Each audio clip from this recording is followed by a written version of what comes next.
Soy profesor de letras, de filosofía y letras. Estudié con los grandes maestros muchos años. Pero ¿Tuviste hasta Borges de profesor? Sí, tuve hasta Borges de profesor. Tita Merelo era una mujer, bueno, que tuvo muchos amores, muchos. Pero su gran amor fue Sandrini. Cuando muere Marrone, lo pone en del cementerio y los llevó al jardín. Y tenía flores y todo en el jardín. Y ahí los honraba. Las oligarcas amaban a Miguel de Molina, lo invitaban a cena. Eva se enteraba y lo llamaba y le decía de todo. Después se amigaban. Isabel dormía en el suelo cuidando a Armando todas las noches hasta que Armando muere. Cuando Armando muere y hacen el velatorio, como vos dijiste, hay dos sectores. Uno para la viuda y otro para el amante. Ella de repente tenía una discusión y salía maquillada para taparse un boletón. Claro. Eso se decía. Susana nunca lo dijo del todo, pero se comentaba mucho en ese momento. Imagínate que era la pareja de moda.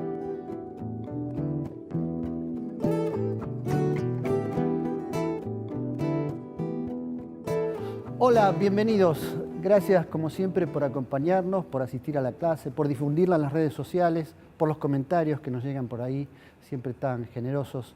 Hoy debo confesarles que tenemos una clase muy atractiva.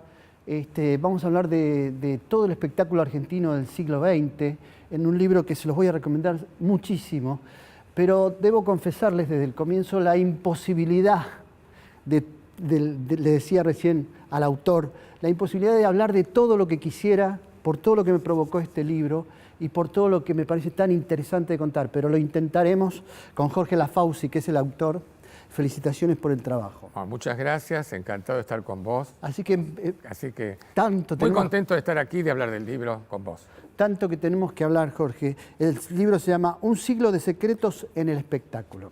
Y abarca todo el siglo XX. Y abarca todo el siglo XX. Contame en principio cómo nace la idea del libro y cómo te organizaste para contar semejante siglo. Esto nace más o menos en junio del año pasado, cuando Nicolás Miguelés, una persona que trabaja para la editorial Planeta, me citó y me dijo que tenía interés en escribir un libro. Me escuchaban siempre por radio, yo estoy en Radio 10 los domingos, que abarcara un poco toda la trayectoria mía periodística y la gente que había conocido, etcétera, etcétera. Inclusive, él quería que llegara hasta cuando fui jurado de Bailando. Después tuvimos una reunión con la directora, Adriana, y la directora dijo que prefería, en esta etapa, que llegara hasta los años 80, 80 y pico, porque quería que yo hablara de las figuras que ya no estaban o que estaban a punto de desaparecer, pero que habían sido notorias, para que quedara un testimonio. A mí me pareció corto eso, entonces cuando volví a mi casa, me encerré y lo pensé, dije voy a intentar hacer un poco el espectáculo del siglo XX. Yo nací en los años 40, pero tengo genética como del espectáculo. Yo iba al cine desde chico, sabía todo. Yo me acuerdo que, qué sé yo, que a los 10 años escuchaba las radios a ver quién había ganado el Oscar, cosas, no solo del cine argentino, sino del extranjero. Iba mucho al cine, leía mucho. Entonces, bueno, resolví entonces hacer un plan. Hice esos planes tipo de la universidad con fichas. Bueno, pero para eso te sirvió porque hiciste carrera universitaria en letras. Sí, soy profesor de letras, de filosofía y letras. Estudié con los grandes maestros muchos años. Pero ¿Tuviste hasta Borges de profesor? Sí, tuve hasta Borges de profesor. Y ¿sabés qué? Es decir, eso a mí me sirvió, la disciplina para toda mi vida. Porque yo era muy estudioso, era rata de biblioteca, de cuadros de honor y todas esas cosas. Lo mismo en el primario, sobre todo en la parte de lenguas y de gramática y todas esas cosas. Entonces empecé a hacer fichas y de poner qué haría en cada capítulo. Primero por décadas, después las figuras que más o menos en esas décadas estaban. Después mi trabajo cuando empecé. Bueno, fui uniendo todo y como me quedaba al principio, resolví hacer un prólogo desde teatro, desde los Podestá hasta Gardel, que abarcara hasta los años 30, y después empecé yo en los años 40 como de chico. Claro, como que quizás antes de los 40 era tu infancia recién nacido además, pero todo lo que habías recibido de familia también, porque claro, en tu casa, por ejemplo, Gardel era un ídolo. Mi papá, sí, yo sé todos los temas de Gardel. Es decir, papá lo escuchaba siempre y además, por ejemplo, tenía cosas como que el 25 de mayo, nosotros vivíamos en una casa chorizo, digo, en Barracas, tenía que poner la radio a todo lo que da con Gardel cantando El Sol del 25. Todas cosas así. Para que escucharan todos los vecinos. Todos los vecinos. Y aparte iba a ver las películas de Gardel todos los años en el aniversario de la muerte, ¿no? Y así iba mucho al cine y bueno, me fui enterando de un montón de cosas. Mi mamá era de Hollywood más. Mi mamá le importaba más Hollywood, por eso también tengo las dos vertientes. Y en las Semanas Santas te bancabas todas las películas de La Pasión de Cristo. Claro, por eso. Ahí digo que conocí a José Cibrián haciendo de Cristo en una película mexicana. Claro. Bueno, entonces arranca en el 40, pero después tenés que retroceder porque No, en los años porque 30... había un capítulo que me parecía interesante, que era en la década del 30, las mujeres de cabaret, como decía Tania, que se consideraba una mujer de cabaret. Estamos hablando de Tania, que es la mujer... La mujer de Discépolo. De Discépolo. De Discépolo, que con otras cantantes famosas de ese entonces querían defender a su amiga, ¿cómo te puedo decir? Bueno, a ver, Francisco Canaro estaba casado, que era el director con una de orquesta. francesa, la francesa. Con la Francisco francesa. Canaro, el director más importante de orquesta. Yo iba a verlo de chiquitito con mi papá. Sí, sí, muy popular en esos años. Estaba casado con una mujer a la que le decían la francesa. Perfecto. Pero a sabes, tenía de amante a...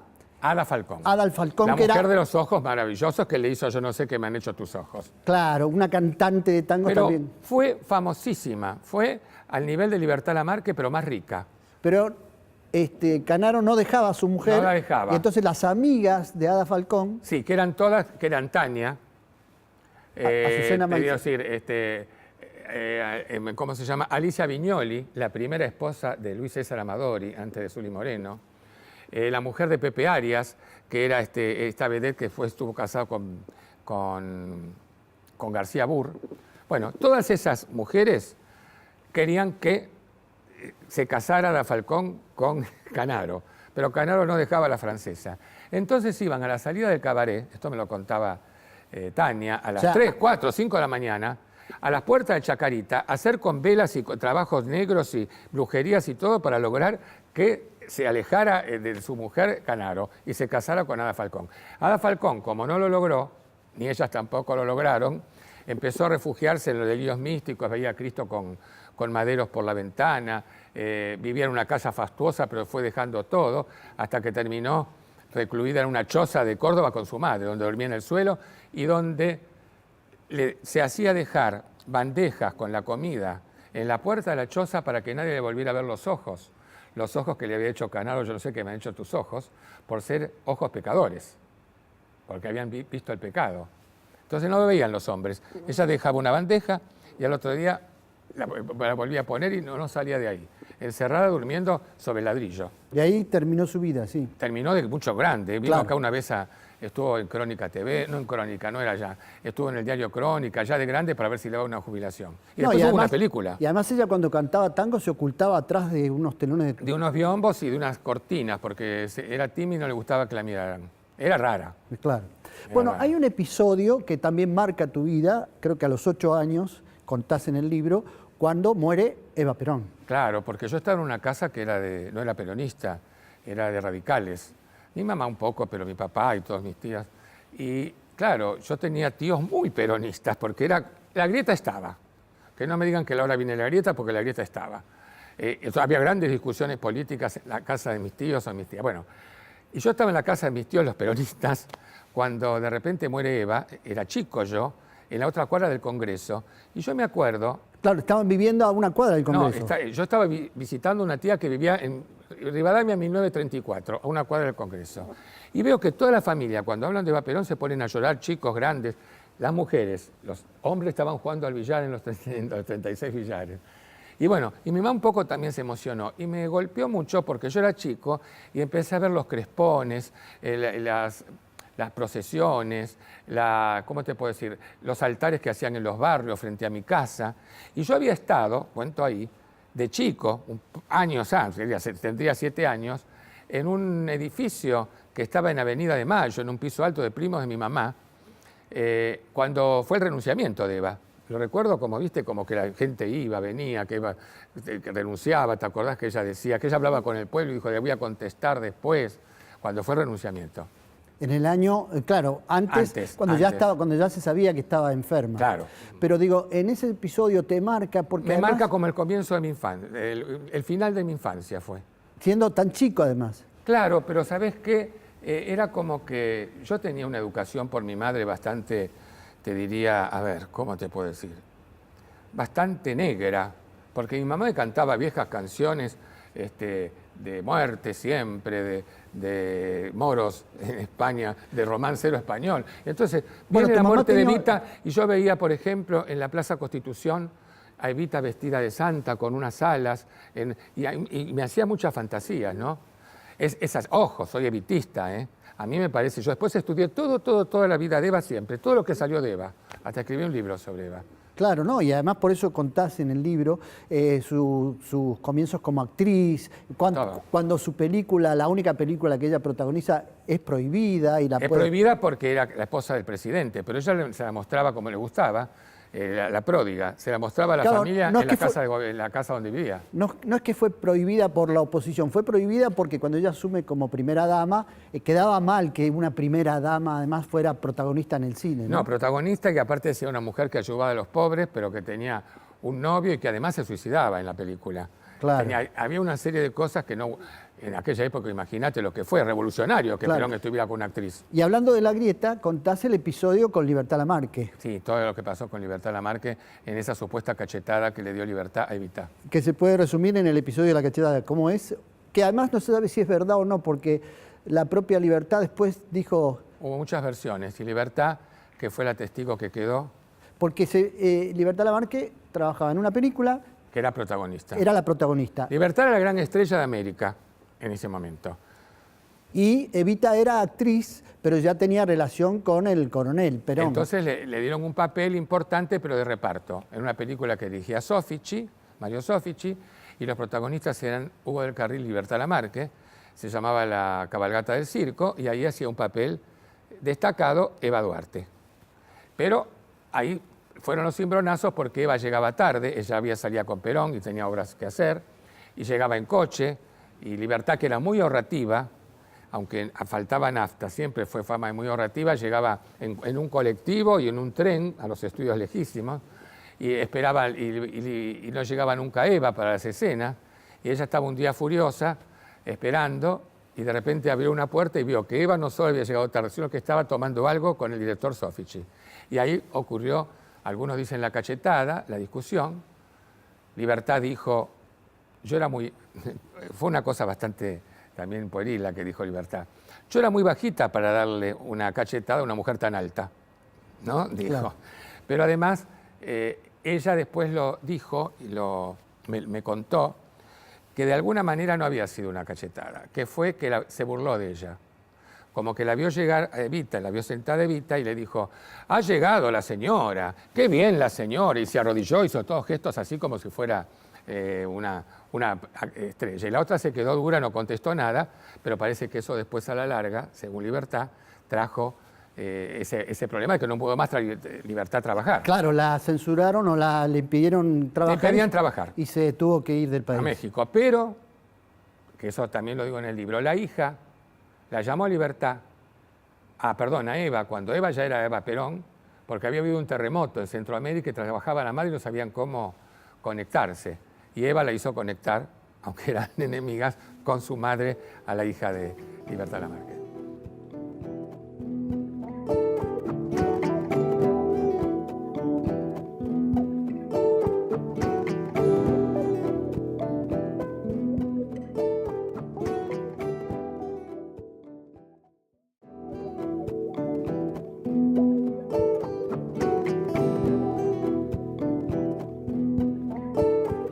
Jorge, en el libro también, vos cuando hablas de la época de oro del teatro, del espectáculo, de la noche en Buenos Aires y demás, haces también, marcás claramente por momentos cuál era la diferencia de trabajar de periodista en esa época y cómo fue cambiando después. Me gustaría que... ¿De periodista de espectáculos? Sí, de periodista de espectáculos. Bueno, lo que pasa es que en ese momento yo me acuerdo que éramos todoterreno. O sea, ahora se exige quizás menos a los periodistas o tienen las redes sociales, internet, En el momento ese había que encerrarse en un archivo y leer, qué sé yo, la vida de una bailarina exótica, que yo tuve que hacerlo para hacer una nota. Porque yo había empezado en otra revista antes que había durado poco, ¿no? Pero en el sentido de que podías llamar a los actores. Los periodistas teníamos, mejor manera de trabajar. Nosotros llamamos por teléfono en las revistas a Mirta Legrand, a Isabel Sarli, a todos los actores, al CON, y te atendían ellos y te decían, puedo esta semana, si no, llámame dentro de 15 días. Algunos te decían, ya no vemos tan seguido que dame 2 o 3 preguntas, usar las fotos y ya sabés bien lo que estoy haciendo. Porque era como una relación de amistad. No de amistad porque le sobáramos el lomo ni nada de eso, sino que era de amistad de tanto conocernos. Entonces no había tantos intermediarios como hay hoy. Además íbamos a buscar información o chismes, o yo mandaba a los redactores. Nos quedábamos en las obras, veíamos las obras. Así muchos de estos periodistas fueron enriquecidos y nos enriquecimos viendo mucho teatro, siempre. Porque ahora están tan apurados que nos mandan a hacer un estreno y después otro estreno, otro estreno. Lo que importa es las figuras que están en el hall y no lo que está dentro. Y además se busca, me parece, a diferencia de antes, se busca más el chisme, el titular, la agresión, ¿no? Lo que pasa es que antes, claro, hay 2 tipos de periodismo que están muy, muy cortados, siempre lo estuvieron, pero ahora más que nunca, que es el periodismo de los diarios, el crítico de cine, de teatro, ¿entendés? Por un lado, y el que hace chismes, que no tengo nada, al contrario, en televisión. Entonces, es raro que se junten.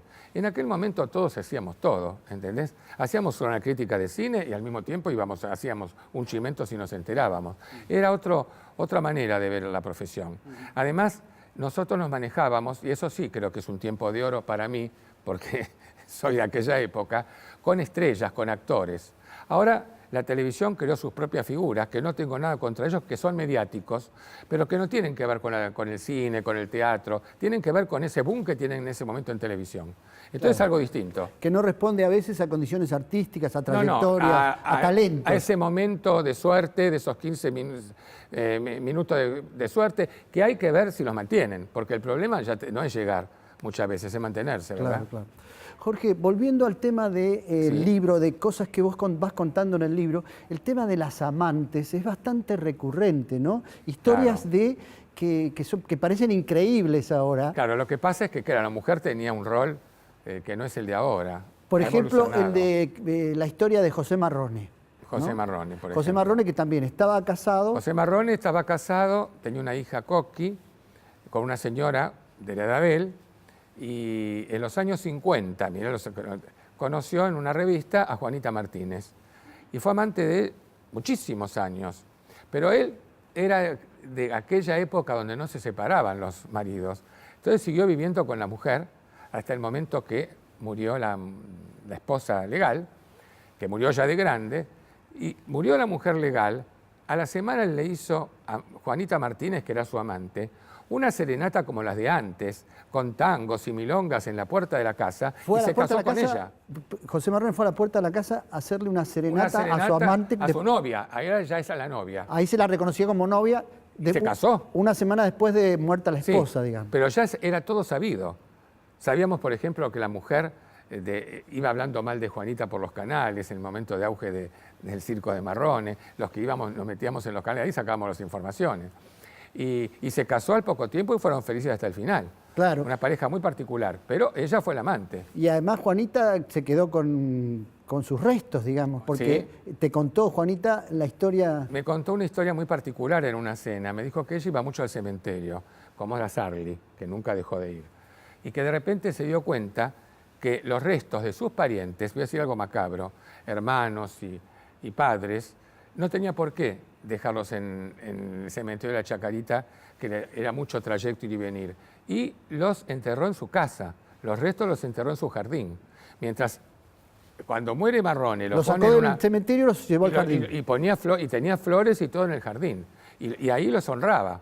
Que yo después pensé, cuando Juanita se suicida, ¿viste? Porque estaba muy enferma, que estaban los restos ella vivía con los restos José Marrone muere y ella tenía los restos en una urna en su casa. Y le ponía la Boca, el fútbol de Boca y todo a la urna. Eso también es extraordinario, ¿no? Ella ponía el volumen del televisor fuerte cuando transmitían a Boca, sí, así es, para que escucharan Marrone, que era hincha de Boca, los restos escucharan el partido. Perfecto. Ahora no sé esa casa qué habrá pasado con los restos de los parientes de Juanita, ¿no? Claro, supongo yo que no se habrán enterado cuando compraron la casa. Claro, que era una cosa secreta. Quien está en esa casa, supongo que no sabrá. Capaz que dentro de muchos años empiezan a averiguar la historia, ¿no? Como los egipcios y como la... Bueno, pero estas historias de... Bueno, y Isabel Sarli fue la número 1, ¿verdad? A eso iba también, ¿no? Isabel Sarli, Armando Bo estaba casado con una machena de Tita arena. Merelo. Tita Merelo. Bueno, a ver, vamos por la historia de Tita Merelo. Tita Merelo era una mujer, que tuvo muchos amores, muchos, pero su gran amor fue Sandrini. Sandrini estaba casado con una mujer, era actriz, era mayor que él, era una actriz de teatro, se llamaba Chela Cordero, y deja a Chela Cordero por Tita. Pasan muchos años, Tita y Sandrini se separan, fue una gran pasión, fue el gran amor de Tita. Mucho antes, se separan y después aparece Malvina Pastorino, no es que se fue por Malvina Pastorino, aparece después. Y muchos años después, Tita lee en un diario que está muy enferma Chela Cordero, la primera mujer de Sandrini, y va al sanatorio donde está internada, la ve y le dice: soy Tita Merelo, la otra se quedó, y me arrodillo ante vos porque te quité al marido, perdóname, Chela. Así esas historias que son de aquellas mujeres, ¿no? Claro, no, bueno, y volviendo a lo de Isabel Sarli, que también en el velatorio de Armando Bo estaban las dos mujeres. Estaban en una gran Porque Armando Bo casona. tampoco, nunca se separó de su mujer. Armando Bo estaba casado con Mayán de Arena, tenía varios hijos y la elige Isabel Sarli para su película El túnel entre las hojas. Isabel Sarli va a filmar esta película, que no, le había engañado a Armando con los desnudos, le mostró una película de Berman, Un verano con Mónica, con Harry Anderson.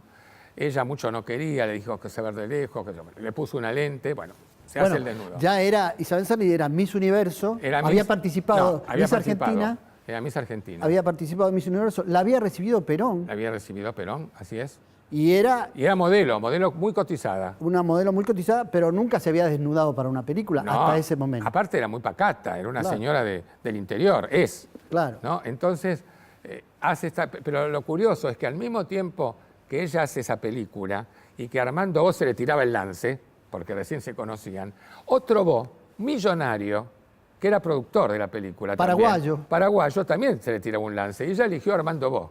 Claro, los dos se llamaban Bo de apellido. Y este Bo, que falleció, es el abuelo de Gabriela Bo, que estuvo casado con Cristian Castro. Claro.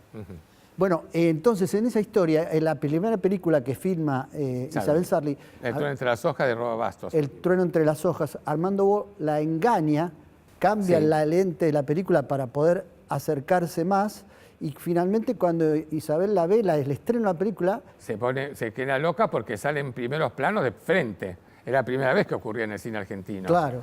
Entonces, no solo se pone mal y discute mucho con Armando, se pelea con Armando, sino que la madre, cuando ve la película, la madre había estado en Paraguay filmando con ella, pero el día del desnudo la entretuvieron en el hotel. Cuando ella ve la película, agarra una bota y le da una paliza terrible a Isabel Sarli. Entonces Isabel, en un momento, se da cuenta que es negocio desnudarse.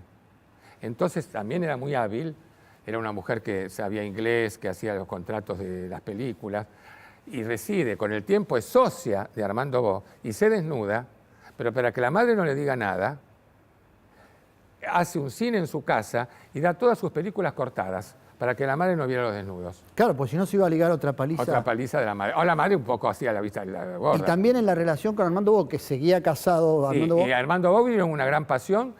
Era infinita. el único que podía tocarla a ella. Sí, en las películas era él el que la tocaba, con maquillaje, con pelos en las manos, pero no tocaba a nadie Isabel Sarli, Armando Bo.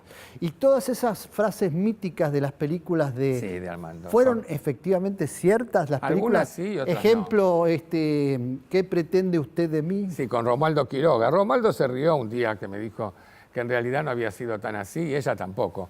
Pero algo pasó para que quede como una frase No, bueno, pero mística. en la película, hay una película en la que ella está a punto de ser violada. Carne sobre carne, claro. Que sí, carne sobre carne. Carne era la película. Claro, y que ella dice esa frase. Sí, en un momento en el guión. alguien... No, pero aparte, la habían violado ya 3 o 4 en un camión de frigorífico.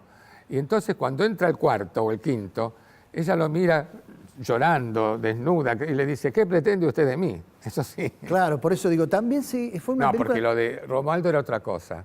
Lo de Romualdo era algo así como chupe, chupe, que es trabajo. No se asuste, porque el otro no quería hacer determinadas cosas, le daba vergüenza delante de Armando. No, y además estaba Armando Bo ahí, ¿no? Por eso. Y también... Ojo, filmaban esas escenas con la figura, Armando y los 2 maquilladores y el técnico, nadie más, todos a puerta cerrada. No, claro, pero además, digo, tenía un maquillador especial para los Sí, pelos. Vilone y Bruno, una pareja de maquilladores que se encargaban de, mirá qué curioso, de Isabel Sarli y de las películas de Alfredo Alcón, con Nilsson. Hacían ellos. Maquillaban también a Alcón en las películas de Nilsson. Pero digo, maquillaban especialmente los pechos de Isabel Sarli. Los pechos, claro. Para aclarárselos. Claro, porque era mucho y era una mujer morena. Yo que te aclaro, yo para mí fue la mujer más bella que tuvo el cine argentino, de joven. Tenía un cuerpo, una cosa, una presencia. Es más, ella entraba en una fiesta, yo hice cuando fui presidente apto la primera vez, antes de la dictadura, que terminamos mal, hice una fiesta donde fueron Armando Bo y Isabel Sarli. Fue impactante, fue tan... Mira, yo estaba sentado en una mesa con Mercedes Sosa y Mercedes me dijo, ay, Jorge, te dejo porque quiero ver de cerca a Isabel Sarli, porque en todo lado donde voy hablan de Isabel Sarli, hasta en Rusia. Mirá lo que me acuerdo, hasta en Unión Soviética. Y además fue ahí también donde en una fiesta que estuviste apareció, o se cuenta la anécdota de que apareció Mirta Legrand con su marido, Daniel Tiner. Esa fue otra. Y al verla llegar a Esa fue otra, una cosa que no le gustó. A Isabel Sarli, que nunca le gustó de Mirta Legrand. Claro, porque no le gustó nunca de Mirta Legrand, pero en una de las primeras fiestas, no en la que hice yo, que ya eran consagradas, cuando ella la discutían mucho por los desnudos, Armando la convenció en una fiesta donde había gente del espectáculo y ella fue un poco tímida porque Isabel Sarli era todavía hoy, ¿no? Dice lo que siente, pero le cuesta adecuarse a los grupos. Entonces escuchó que Mirta le decía a un grupo, ahí viene la desnuda. Y ella se sintió muy mal y se quedó, pero le quedó esa frase para toda la vida atragantada. No, y te contaba que en el final, en el velatorio, efectivamente, porque en Los Ángeles le dicen a Isabel Sarli que Armando Bo está muy grave y que tiene pocos meses de vida, que se lo iban a decir. Y ella le dice, si usted lo dice, llamo al hijo y lo mata. En Argentina no decimos la verdad al paciente. Lo llamó Armando Bo, se llevaron a Armando, lo trajeron a Buenos Aires y nunca le dijeron a Armando Bo que estaba grave. Entonces Armando Bo iba todas las tardes a visitar a Isabel Sarli y volvía a su casa a dormir con su mujer, hasta que estuvo tan grave que ya no podía salir. Entonces Sarli estaba desesperada y ahí la mujer de Armando Bo dicen que venga Isabel y le hicieron una habitación donde estaba Armando. Isabel dormía en el suelo cuidando a Armando todas las noches hasta que Armando muere. Cuando Armando muere y hacen el velatorio, como vos dijiste, hay 2 sectores, uno para la viuda y otro para el amante.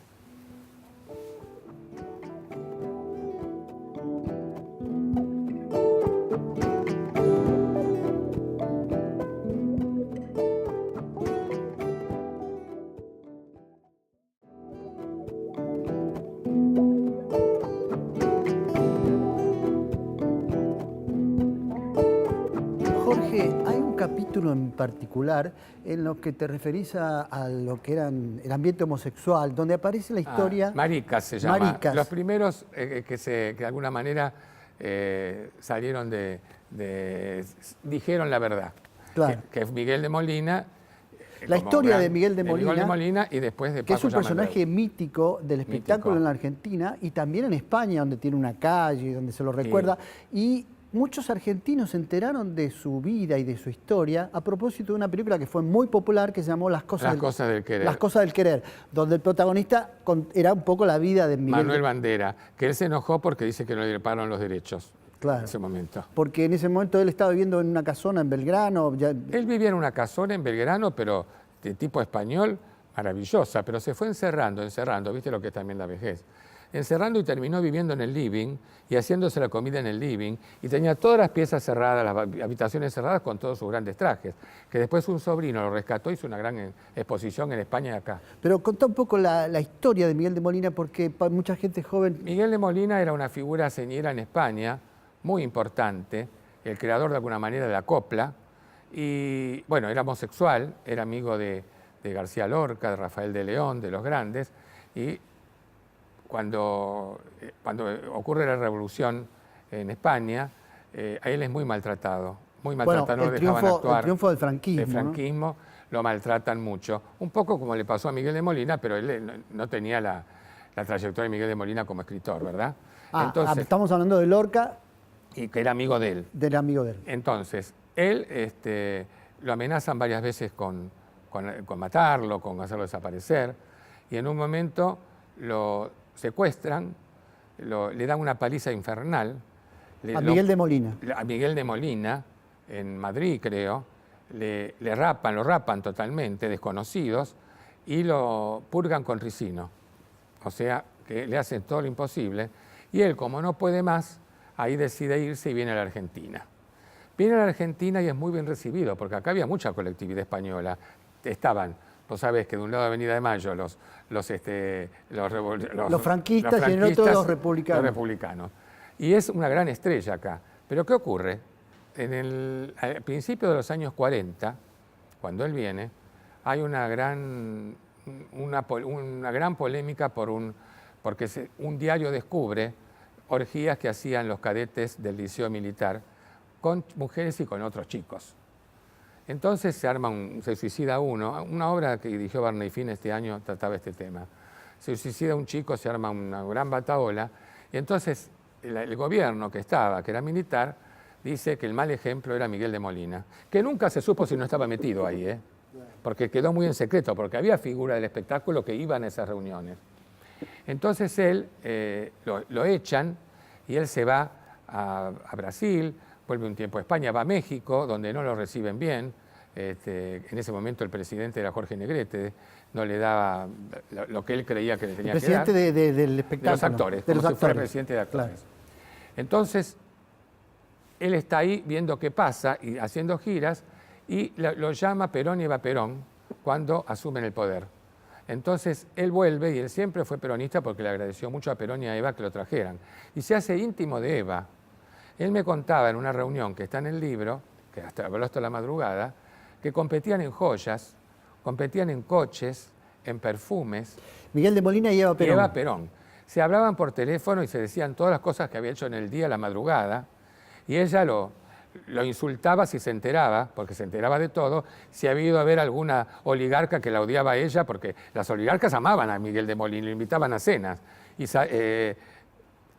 Eva se enteraba y lo llamaba y le decía de todo, después se amigaban. Lo llamaba por teléfono y le decía, así que anoche estuviste cenando con una ricachona que me odia, ¿cómo sos capaz de hacerme eso? Sos un traidor. Un traidor, eso. Y después se amigaban, pero eran bastante amigos, ¿no? Es más, él también era tan sofisticado que hacía traerse, ¿cómo te puedo decir?, toneles de arpège de París, para que en el momento que él salía al escenario... Estamos hablando de Miguel de Molina. Sí, y de la marca Arpège, que era un perfume francés. Muy importante. Muy importante. Traían barriles de perfume. Porque él quería que en el momento que él trabajaba, por ejemplo, en la avenida, cuando iba a cantar una copla, por ejemplo, Ojos Verdes, y se abrían las cortinas, con pulverizadores tiraran el perfume francés hacia el espectador. Así, al mismo tiempo que él salía, los espectadores sentían vagos de perfumes maravillosos. Él me contó eso. Claro, ¿no? Y además, bueno, en el capítulo Maricas hablas también de Paco Giamandreu. Claro. Que era un modisto también muy famoso en la época, porque era el modisto de Eva Perón. Fue modisto de Eva Perón y varias estrellas. Y también,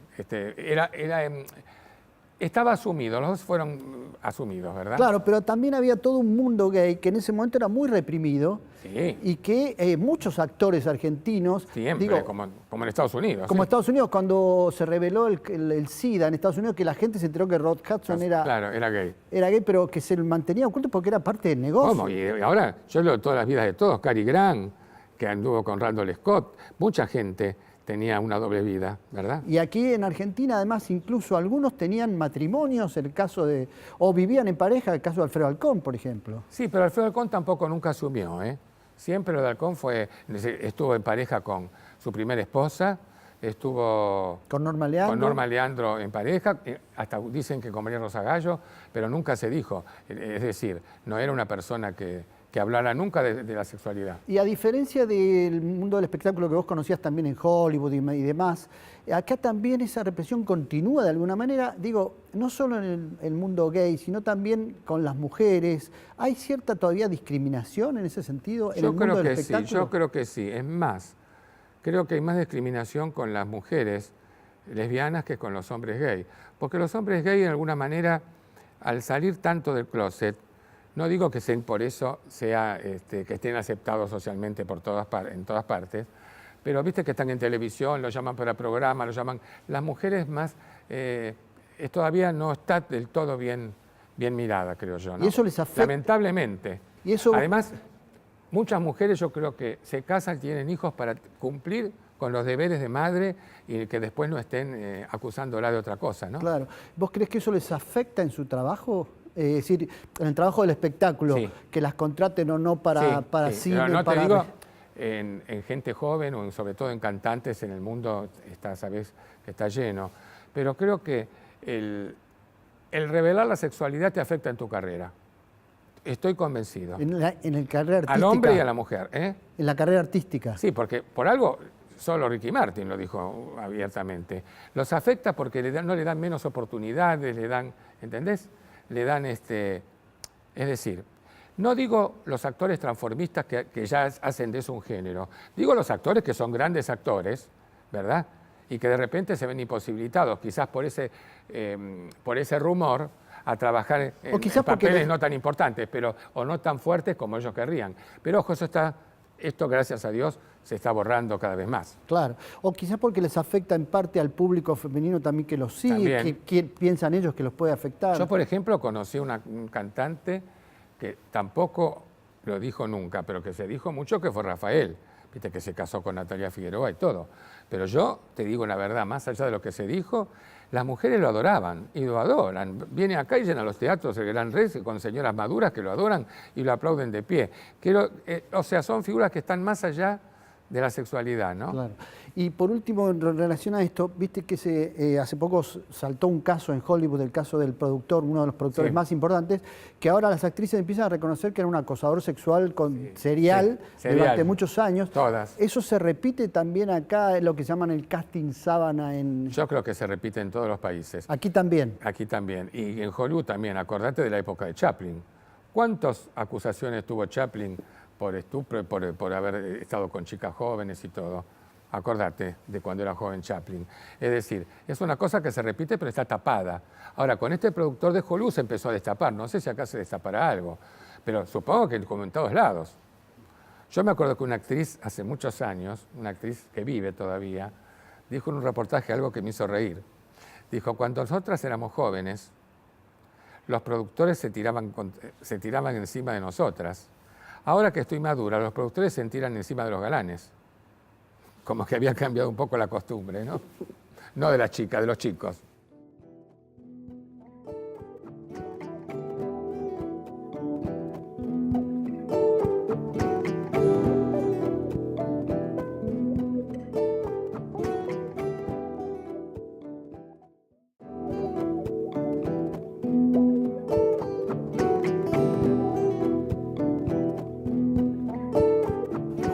Hablando de amantes, también hay un capítulo en el libro dedicado a Susana Jiménez.